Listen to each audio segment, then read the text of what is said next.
विद्यार्थी मित्रांनो, आपण आज पोएम नंबर 2.2 बघणार आहोत. तर या पोएममध्ये आपण लास्ट पार्ट बघत आहोत, appreciation of the poem. How questions are asked to you in the exam on poetry section. 2 types of questions asked to you in the exam. Firstly, 4 questions for 4 marks, and another question for appreciation. You know it in the 11th as well as in the 10th standard. What is the appreciation that you look in the how question asked you in the exam. So question you asked you in the exam, like the screen that you look on the screen, appreciation of the poem.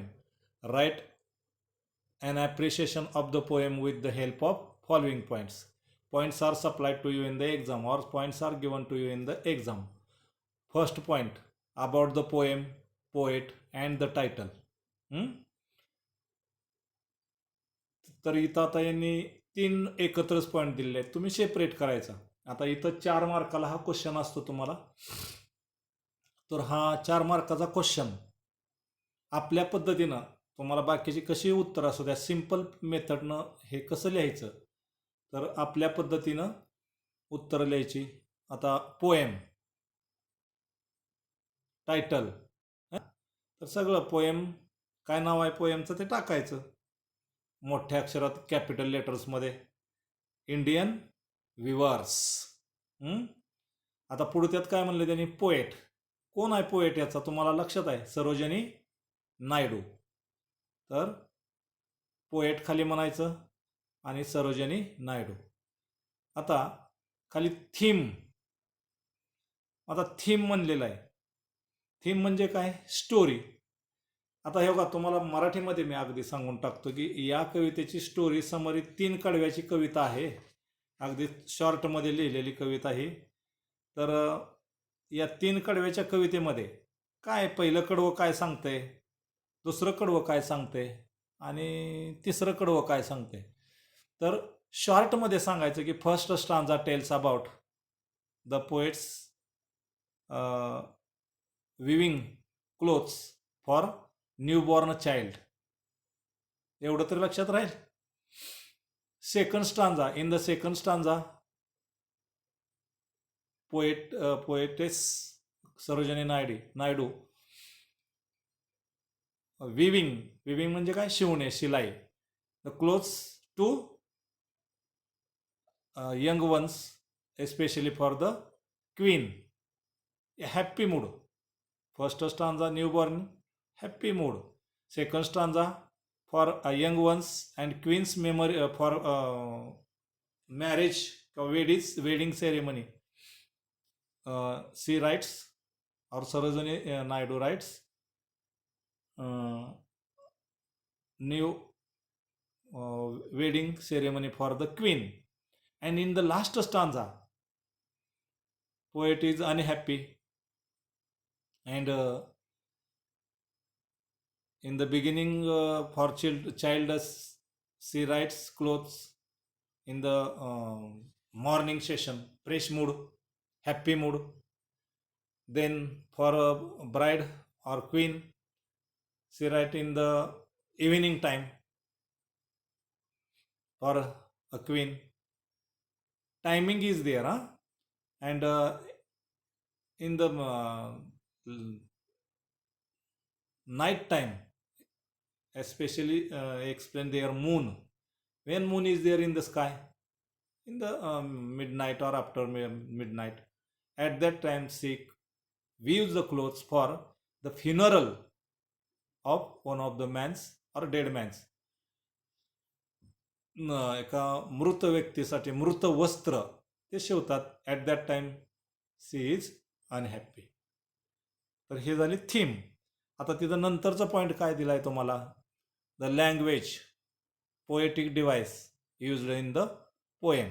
आता मी मागच्या पिरियडला तुम्हाला language style, simple language, rhyming words are there, rhyme scheme is there, return in a technical point of view. Language separate point करा. तुम्ही तिथं जरी 4 point दिले असले तर आपल्याला सेपरेट पॉईंट करायला काय हरकत आहे. Language double dot. तिथं उत्तर कसं लिहिणार आहे, तुमची गायडाची वगैरे बाकीचे उत्तर मला बघायचं नाही, आपल्या आपल्या भाषेत उत्तर द्यायचं. The language of the poem is very simple. It is written in a technical point of view. It have a proper rhythm. It have a proper rhyme scheme. It have a proper rhyming words also. Written in a simple way in the only 3 stanzas. ही झाली language. आता poetic devices, त्यातलाच point बाजूला काढायचा. Poetic devices used in the poem. तर poetic devices आपण कालच बघितलेले आहेत. मेजर कोणकोणते आहेत त्याच्यात पोएटिक डिव्हायसेस. सिमिले आहे. 1-2 उदाहरणं द्यायची. सिमिले ॲज, लाईक, सो, ॲज वगैरे. सिमिली म्हणायचं 1 नंबरला. ए म्हणा त्याला वाटल्यास. आणि simile comparison of different object म्हणा. एक्झाम्पल्स त्यातले ॲज, लाईक, सो, ॲज असणारी लाईन्स लिहून काढा. आउट ऑफ मार्क्स मिळतील. त्यानंतर मेटाफोर म्हणा. मेटाफोरसाठी मी काल तुम्हाला एक्झाम्पल दिलेले आहेत. ते example metaphor comparison of same object double dot करून. आणि एक्झाम्पल्स काल मी जे तुम्हाला दिलेले आहेत ते एक्झाम्पल्स. इतकं सोपं आहे बघा, खूप सोपं आहे. आउट ऑफ मार्क्स मिळतात ह्या प्रश्नाला. म्हणून ॲप्रिशिएशनचा क्वेश्चन आहे तो तुम्ही लक्ष घालून करायचा. पुढचं काय आता असं आणखी फिगर ऑफ स्पीच. इमॅजिनेशन. आपण त्याला पर्सॉनिफिकेशन सुद्धा म्हणू शकतो, कारण पर्सॉनिफिकेशन, figure of speech totally depend on imagination. मग कल्पनाशक्तीवरतीच टोटल पोएम आहे. पहिल्या कल्पनाच केलेल्या आहे कवीनं, की suppose she is talking to child. She is talking with that weaver. Imagined that. Sarojini Naidu talks with a weaver. Weaver आपला तो टेलर आपल्या भाषेत म्हणू, विणकर, विवर. तर त्याच्याशी बोलत आहे आणि बोलत बोलत ते आपलं असं विणकरण दोघांचं ते संभाषण चाललेलं असं तिथं दिसतंय. तर इमॅजिनेशनची काही उदाहरणं मी तुम्हाला दिली आहेत ती लिहायची. अलिट्रेशन एक आहे figure of speech, major figure of speech. Alliteration तिथं म्हणायचंच का 4था नंबर आकडा. Alliteration is there. And in alliteration syllable or sound is repeated. Which syllable or sound? Each and every line repeated with the W letter. So W लेटरचे example 1-2 देऊन टाकायचे. हे झालं पोएटिक डिव्हायसेस. आता नंतरचं स्पेशल फीचर्स. स्पेशल फीचर्स काय ह्या कवितेची? स्पेशल फीचर्स म्हणजे वैशिष्ट्य. तर वैशिष्ट्य अशी की 3 टायमिंगचा. In the beginning first stanza newborn child, happy mood. In the second paragraph or stanza, happy mood, cloth, weaving cloth for in the evening time. तिथं टायमिंगचा आणि हॅपीनेसचा सुद्धा उल्लेख आहे. तर evening time for wedding of the queen. आणि lastly in the happy mood, unhappy mood, in the present of moon, they had written, the weaver had waved the clothes for the funeral of one of the mans. Funeral means dead man's. वस्त्र, शेवटची वस्त्र. असं माणसाच्या आयुष्यातले 3 टप्पे सुद्धा असं सांगितलेले आहेत. काय? तरुणपण किंवा बालपण सुरुवातीला, ही तिथं उल्लेख करायचा आहे. There are 3 stages of man's given in the features. children beginning, young ones for middle, and lastly माणसाच्या आयुष्यातल्या 3 स्टेजेस कुठल्या दिलेल्या आहेत? तरुणपण किंवा बालपण म्हणा, तरुणपण आणि म्हातारपण. अशा फीचर्स त्या कवितेचे वैशिष्ट्य आहेत. अजून वैशिष्ट्य काय सांगता येतील? Simplicity. Short but sweet poem. हे फीचर्स आहेत त्याची. सहज आपल्याला जे वाटतं ते सांगायचं. 3 कडव्यात कविता ओळखलेली आहे, पण सिम्प्लिसिटी आहे. पण जरी 3 कडव्यात पोएम ओळखली असली तरी सुद्धा त्याच्यामध्ये हिडन मिनिंग्स भरपूर आहेत. That is these are the features of the poem. त्यानंतर मेसेज किंवा value, moral in the poem. तर मेसेज काय? Each and every one of अस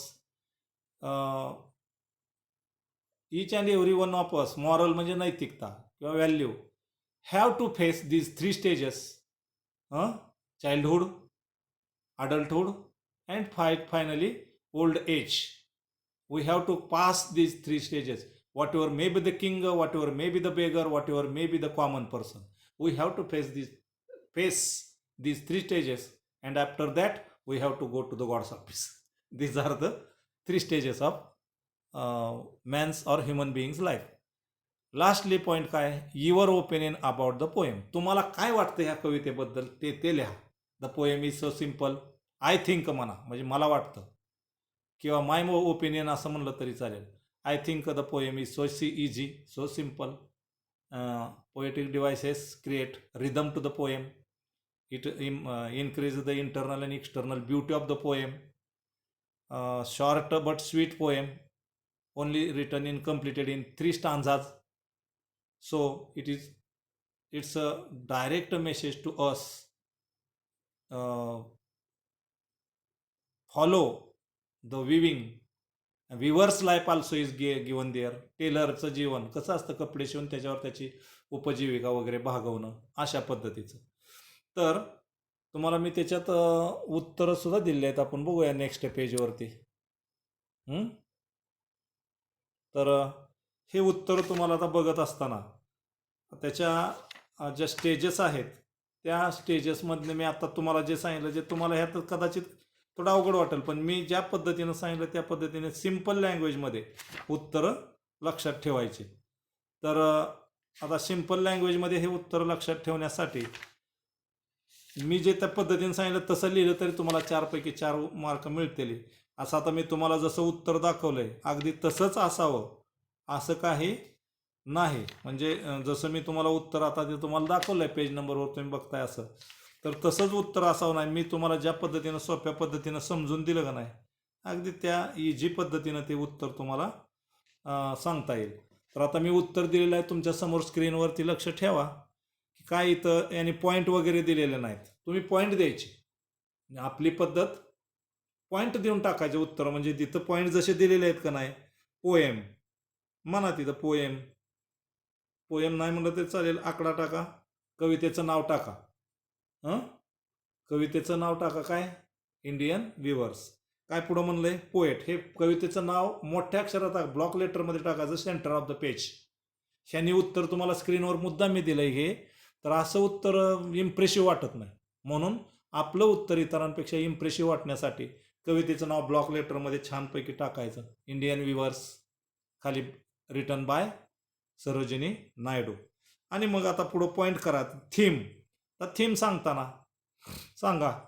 आता इथं उत्तर दिलंय त्याने, बघू त्यातलं उत्तर काय घ्यायचं आणि काय नाही ते. तर the poet Sarojini Naidu poem Indian weavers tells about the work of Indian famous handloom craftsmanship. आता हँडलूम म्हणजे काय, तर विणकामाविषयी आहे. ठीक आहे, ही थीममध्ये जाईल. The 3 stanzas mark the 3 stages of the life it self. हे वाक्य मी मागा तुम्हाला सांगितलंच. 3 स्टांजाज 3 लाईफ स्टेजेस सांगतात. कुठले, पहिला चाइल्डहुड, अडल्टहुड आणि लास्टली एजिड. तर असे 3. The weavers reply questions about why they are weaving that particular piece of the cloth certain colour at that time of the day. वेळेचं मी सांगितलंच तुम्हाला, बिगिनिंगचं आहे ते मॉर्निंगला आहे चाइल्डहुडसाठी. हे थोडक्यात लक्षात ठेवायचं. आता theme, the cycle of life. तुम्हाला इथं सायकल ऑफ लाईफ दिसते, तर त्या ह्याच्यावरती बघा तुम्ही, वाटल्यास मी तुम्हाला कर्सरनं दावू शकतो. तर थीम जे आहे ते बघा, नंबर 2चा स्टांजा जे आहे ते. The theme is cycle of life. The weaver used the color associated with birth. म्हणजे कविता काय दाखवतो, त्या टेलरचा बर्थ, जन्म, त्यानंतर मॅरेज, लग्न, अँड डेथ, शेवटी मृत्यू, तिसरं कडवं. Through the weaving clothes for new born. सुरुवातीला नवीन जे जन्म आहे त्यालाच शिवतात कपडे. त्यानंतर क्वीन, ब्राईड, आणि लास्टली डेड मॅन. हे आपण अगोदरच बोललेलो आहे. त्यानंतर 3 stanzas of the 4 lines, each of the form of the question answers. प्रत्येक स्टांजामध्ये प्रश्न केलाय, उत्तर दिलंय. The conversational tone gives the flow like life, one stage moving into the next. अजून त्यातनं एक हे लक्षात घ्या, हा पॉईंट चांगला आहे की वन स्टेजमधून नेक्स्ट स्टेजमध्ये जाणारं त्याच्यात उल्लेख आहे. चाइल्डहुडवरनं यंग वन किंवा असे तिन्ही लाईफच्या तिन्ही टायमिंगचे स्टेजेस दिलेले आहेत तिथं. The is a metaphor for the cycle of life. मी सांगितलं फिगर ऑफ स्पीच. आता ह्यांनी असं एकत्र मिक्स दिलेले आहेत ना, असं नाही, आपण मी दिलेल्या पद्धतीनं आली सिमेली सांगितलंय सुरुवातीला, त्यानंतर मेटाफोर सांगितलंय. सिमेली सांगायचं, स्पष्टीकरण सांगायचं, एक्झाम्पल द्यायचं. मेटाफोर सांगायचं, मेटाफोरचं हिथं दिलं असं उत्तर नको. सिम्पल पद्धतीने लक्षात राहतं आपल्याला. पॉईंट केलं की इझी होतं आणि उत्तर ते एक इम्प्रेसिव्ह सुद्धा होतं. तर ह्याने दिलं असं उत्तर नाही आपण आता करायचं. मुद्दा मी तुम्हाला हे स्पष्टीकरणासाठी दिलेलं आहे तिथं. तर मेटाफोर स्पष्टीकरण द्या, एक्झाम्पल द्या. सिमिली एक्झाम्पल द्या, स्पष्टीकरण द्या. थोडक्यात द्यायचं उत्तर आहे इथं. मोठं उत्तर होईल तुमचं मी सांगतोय असं केलं तर. काय हरकत नाही, लेखनाचं स्पीड वाढवायचं, होऊ द्या मोठं इतरांपेक्षा थोडं. त्यानंतर सिरिमिलीचं उदाहरण दिलंय. W sound of the W occurs total of 20 times at least once in all the lines except one. This alliteration gives the musical quality. असं हे मिक्सअप नको, separate alliteration, syllable or sound repeated for pleasingness of the poem, for example म्हणून असं separate उदाहरण द्या, म्हणजे जरा थोडंसं ते इफेक्टिव्ह होते. त्यानंतर poem is dedicated to the talented weavers and fabrics of India which were world famous. आपल्यातले जे भारतीय विणकर आहेत, टेलर्स आहेत, त्यांना डेडिकेटेड म्हणजे समर्पित केलेली कविता आहे. ठीक आहे, हे वाक्य छान आहे. It shows the hard work of craftsman and how we use their products in every occasion of our life. आता टेलर किंवा ते विणकर ह्यांचे आपण प्रत्येक सणाला कसे कपडे शिवाय टाकतो, त्यांच्यामुळं आपले कपडे, आपल्याला नवी कपडे मिळतात आणि आपले सण साजरे होतात. That's why they have also a value. इथे एक त्याला असं व्हॅल्यू वाढलेलं आहे त्याचं. त्यानंतर the poem is a beautiful way of, शेवटचा आता तुम्हाला तिथं पॉईंट दिलेला आहे ना, तुमचं ओपिनियन काय. तर ते ओपिनियन सांगायचं की मी मगा सांगितलं ब्युटिफुल पोएम आहे. To salute the weavers of India. भारतीय जे विणकर आहेत, टेलर आहेत, त्यांना सॅल्यूट का, तर त्यांच्यामुळं आपण आपले अंगाचं संरक्षण करतोय, कपडे मिळतात, जागतोय आपण त्या टेलरला. That's why salute them. All Indian weavers or tailors, we have to, it is our duty to salute them, because with the help of them we get these clothes on our body. So salute them. I find that the weavers are not only skillful but also talented. They combine the colors, create patterns that they are eye catching. त्यांनी वेगवेगळे colours mix करून आपले डोळे, कपडे जे आहे ते I catching म्हणजे आकर्षित करणारे. They know which colours are apt for occasions. कोणत्या सणाला कोणता कलरचा कपडा, दोरा काय वापरायचं ते त्यांना आपल्यापेक्षा चांगली आयडिया असते. The poet brings out their talent as well their hard working nature. आता टेलरला म्हणलं की जेव्हा रात्रंदिवस ते हार्ड वर्क करून सणासुद्धा टायमाला त्यांना झोपासुद्धा मिळत नाहीत, आपल्याला ते कपडे वेळेवर द्यायचे असतात म्हणून काम करतात, म्हणून त्यांना समर्पित केलेली आहे ही कविता. तर यांनी जसं मी आता तुम्हाला मुद्दाम हे उत्तर दाखवलं, असं प्लेन उत्तर नाही लिहायचं, पॉईंट टाकून उत्तर लिहायचं. जसं मी सुरुवातीला तुम्हाला एक्सप्लेनेशन दिलं तसं हे उत्तर तुम्हाला का दिलंय मी, की तुम्ही असं उत्तर लिहायचं नाही, तर मी दिलेल्या पद्धतीनं पॉईंट टाकायचे. इथले जे पॉईंट्स आहेत ना, त्या पॉईंटची उत्तरं तुमच्या सहज लक्षात राहतात. की कवितेचं नाव मोठ्या अक्षरात, कवीचं नाव, त्यानंतर थीम काय आहे, मी सांगितले 3 कडव्यात थीम आहे कशी ते. त्यानंतर पॉईंट नंबर, ते पॉईंट हे तुम्हाला दिलेले असतात. जे पॉईंट मी तुम्हाला पहिल्यांदा दाखवले ना, हे पॉईंट तुम्हाला दिलेले असतात. इथले पॉईंट हे, ह्या पॉईंटचं त्या एक्सप्लेनेशन करायचं. आणि विशेष म्हणजे तुम्हाला एक लक्षात ठेवा की इथं तुम्हाला पॅसेज दिलेला असतो, ते पॅसेज वाचले कविता कोणते कळते, म्हणजे लय डोकं लागवायची गरज नाही. पॅसेजमध्ये वाचलं की आपल्या सहज लक्षात येतं की कशाविषयी कविता आहे वगैरे. तिथं पॅसेज दिलेलाच असतो आणि त्या पॅसेजवरून तुम्हाला हे ॲप्रिशिएशन लिहायचं असतं. मग पोएटिक स्टाईल काय आहे, सोपी भाषा असते, कवितेला प्लीजिंगनेस वगैरे आणायला मी जसं सांगितलं तसं हे पॉईंट टाका. प्रत्येक पॉईंटचे 2-2 वळी जरी उत्तर म्हणलं तरी तुम्हाला 1 2 3 4 5 6 7 वळीचं 7 दुनी 14 वळी उत्तर होते आणि कव्हर होत नाही. कारण आता आपण इथं 7 2 14 म्हणतोय, पण मध्येच फिगर ऑफ स्पीच 4 आले. त्या प्रत्येक 4 फिगर ऑफ स्पीचची 1-2 वळी वाक्य म्हणलं तरी ती 4 दुनी 8 आणि हे 14. किती वळी झाल्या उत्तर? 14 आणि 8 22 ओळीचं उत्तर झालं. More than sufficient, it get out of marks to you. Okay, in this way we have completed, not finished, we have completed with confidence the poem number 2.2, Indian Weavers, written by Sarojini Naidu. This poem is so easy, that's why prepare it as per the suggestion or guideline I have given to you. Till then, thank you. Okay, poem is finished. Tomorrow I will discuss about the next poem. Till then, thank you.